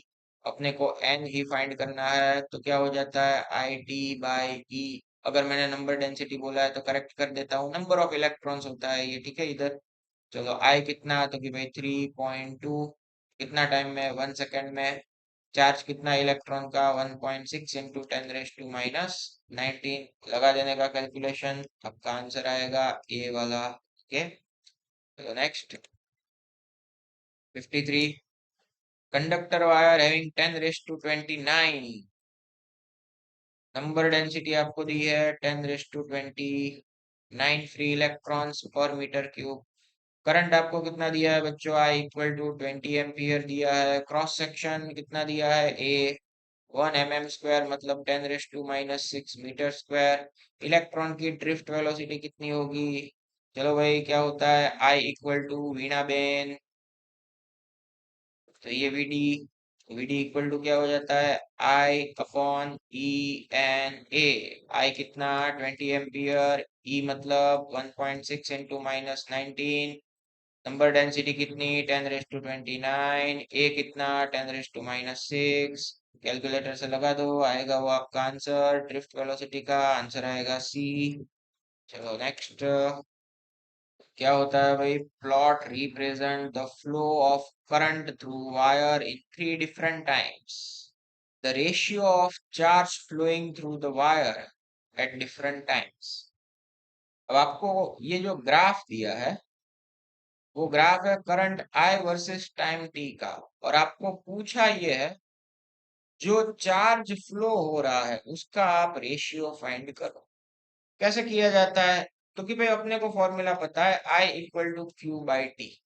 तो अगर आप डेल्टा क्यू करते हैं तो I डेल्टा टी हो जाता है। मतलब ये ग्राफ का जो एरिया होगा, value of amount of flow of charge. तो अपने पास अभी डायग्राम में तीन शेप दिख रहे हैं। एक ये रेक्टेंगल है, तो उसके एरिया के रिलेटेड अगर आप बात करो, देखो भाई ग्राफ में थोड़ा मेंशन कर देता हूँ, इधर 0, ये 1, तो ये इधर 2, फिर ये इधर 3 4 5 दिया नहीं था इसलिए हमने लिखा। तो पहले वाले पार्ट की तीन पार्ट कर देता है, ये पहला, ये दूसरा, ये तीसरा। पहले वाले पार्ट का चार्ज Q1, तो एरिया के लिए 2 मल्टीप्लाई बाय 1 कितना होगा, 2 कूलम। दूसरे वाले की अगर आप बात करते हो Q2 के लिए, तो उसका ये जो लेंथ है कितना हो जाएगा, 3 माइनस 2 मतलब 1, और मल्टीप्लाई बाय हाइट कितना हो जाएगा, तो कि भाई वो है कहाँ तक जा रहा है, 2 तक, तो ये भी 2 कूलम।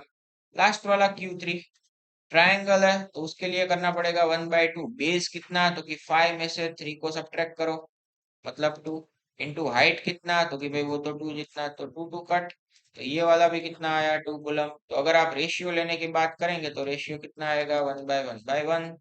ओके। हाँ भाई, अब इसी के साथ चैप्टर नंबर 3 के भी एमसीक्यू इधर हमने खत्म किए स्टूडेंट्स। मानता हूँ लेक्चर की फ्रीक्वेंसी कम है, पर मैंने आपको बोला है कि भाई थोड़ा मैं भी इतना ऑक्यूपाइड हूँ, इसीलिए बीच में जैसे जैसे टाइम इंटरवल मिलते जाता है वैसे वैसे हम लेक्चर्स आपके लिए हो सके उतने बनाने की जल्दी कर रहे हैं भाई, ठीक है। दूसरे की भाई अपने प्रैक्टिकल्स के लेक्चर्स भी अवेलेबल है यूट्यूब पे, जो भी स्टूडेंट्स प्रैक्टिकल बोर्ड के रिवाइज करना चाहते हैं, समझना चाहते हैं, तो वो आप कर सकते हैं जाके। उसमें वीडियो है, ऑनलाइन है, डेमोस्ट्रेशन है। प्रैक्टिकल लैब में जैसा होता है वैसा वहां पे नहीं होता है, तो अगर आपको हमारे वहां पे प्रैक्टिकल परफॉर्म करने के लिए सेशन ज्वाइन करना है तो वो भी कर सकते हैं। हमारे वहां पे प्रैक्टिकल के बैचेस दिसंबर से चालू हो जाते हैं। अगर आपको क्या है कि भाई एडमिशन एनरोल करना है तो आज ही मेरे को आप मेरे कांटेक्ट नंबर पे फोन करके आप आपका एडमिशन कंफर्म करवा सकते हैं। बाकी हमारे वहां पे रीनीट के भी बैचेस चलते हैं। बोर्ड में अगर किसी को ऐसी तकलीफ आ रही है कि भाई पहले कुछ नहीं किया है, लास्ट 2 मंथ में ही अपने को बस पास हो जाए उतना करना है, तो हम पास करवाने के लिए भी लास्ट 2 मंथ का कोर्स लॉन्च करते हैं, क्रैश कोर्स के जैसे। बाकी जेई और नीट के क्रैश कोर्स भी हमारे वहां पे चलते हैं, ठीक है। गुचकेट का भी क्रैश कोर्स चलता है, और 11 12 साइंस के रेगुलर बैचेस भी चलता है। कोई भी बैचेस में सारे में एडमिशन ओपन है भाई, ठीक है। तो आपको अगर हमारे वहां पे ज्वाइंट होना है, सारे यहाँ पे लेक्चर्स फिजिक्स के कंडक्ट किए जाते हैं, वो प्रैक्टिकल डेमोन्स्ट्रेशन के साथ किए जाते हैं लैब के अंदर। हमारा खुद का ही कोचिंग का अपना लैब है, कहीं से भी हम कॉपी पेस्ट करके नहीं रखते वीडियो, यहीं पे सब रिकॉर्ड किया जाता है। तो आप हमारे साथ अच्छे खासे तरीके से सेटिस्फैक्टरी रिजल्ट आने के लिए जुड़ सकते हैं। ओके, चलिए मिलता है नेक्स्ट लेक्चर में।